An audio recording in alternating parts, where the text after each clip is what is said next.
I'd like to welcome our Team Eglin community and partners for our 6th of May video message update. Our host again today is Brigadier General Scott King, Commander of the 96th Test Wing. I'm Andy Borland, Director of Public Affairs for the Wing.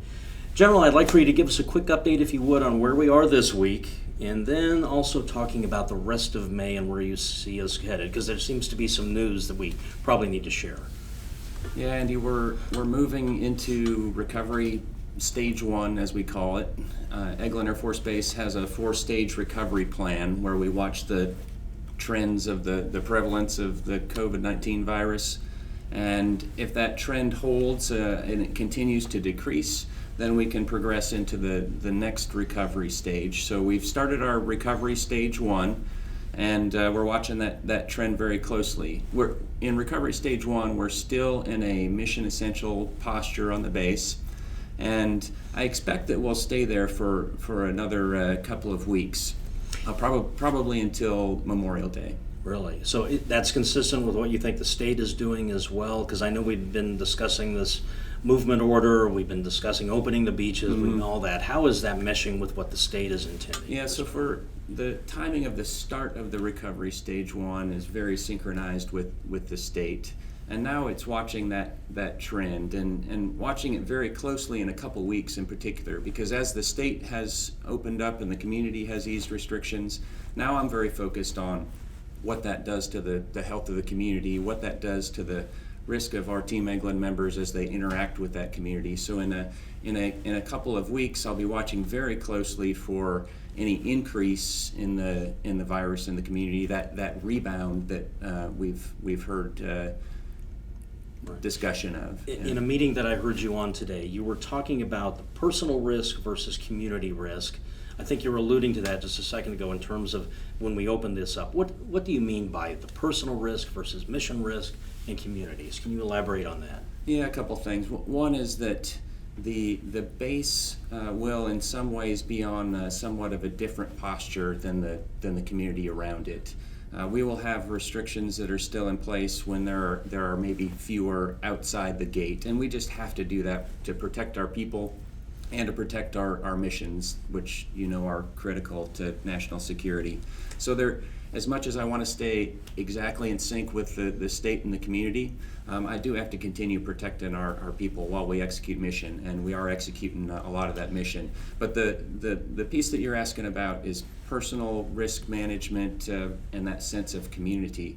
And really what we're focusing on now is, as you have more of those opportunities to interact socially in the community, to go places that have been closed perhaps, what I need Team Eglin to do is to focus on that personal risk management, because it affects the community, it affects the base, and it affects our ability to get mission done. And I use that as part of my calculus too. It's that trend, but it's also how much risk is out there in the community, and I have to protect the base and the people and the mission from that. So as Team Eglin goes out there and interacts in the community, I'm asking them to continue to be safe and to think about the community, to think about Team Eglin, to think about your mission and your unit in the decisions that you're making.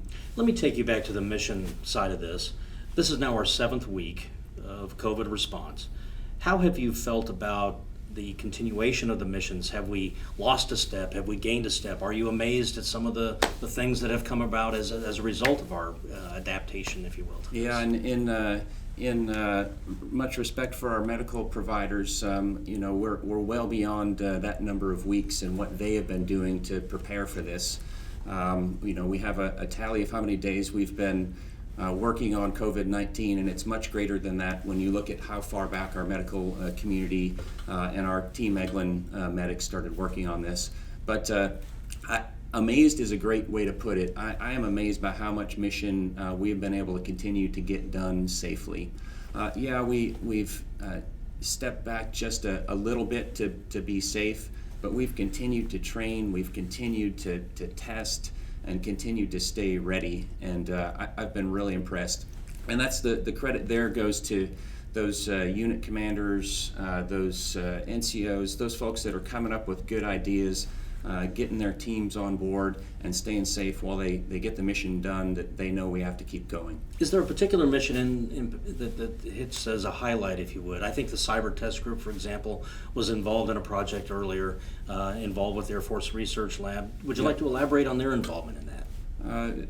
I've mentioned Cyber Test Group before. They have recently been in another one, another project supporting COVID-19 in particular. This is a battlefield trauma system that they were doing testing on software for that allows you to monitor a lot of individuals and their vitals. And what they did is worked with the Air Force Research Laboratory to make that an application that we can use in our hospitals to monitor multiple COVID patients. So another great success. Another one I want to mention is another one of our mission partners, the 53rd Wing, and I won't spoil the story because they're going to do some more releases. I think you'll be involved with that on a system that the 53rd Wing and our operational testers have helped with a joint urgent operational need. Excellent. I want you to hit two more things, if you would, before we have to wrap up. Next week, I think we have a surprise for the local community, Air Force Salutes flyover that we're working on.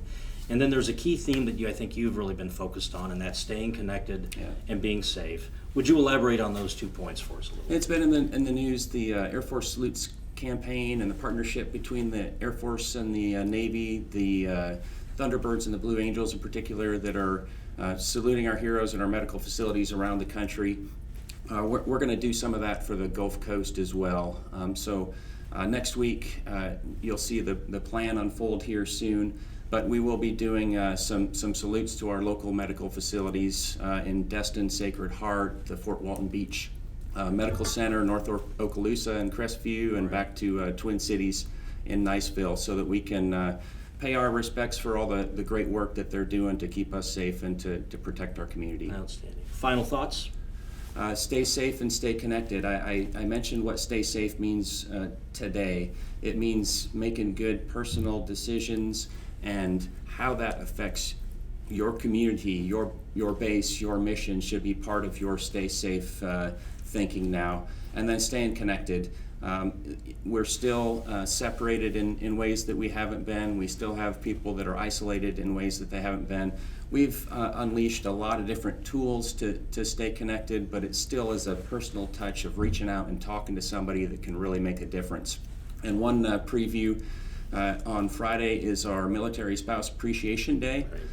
Stand by for a message from Miss Michelle and me to our military spouses. Outstanding. General, thank you once again for joining us today. I'd like to thank our Team Eglin partners and our community for joining as well. Stay tuned for next week. We'll have another update for you.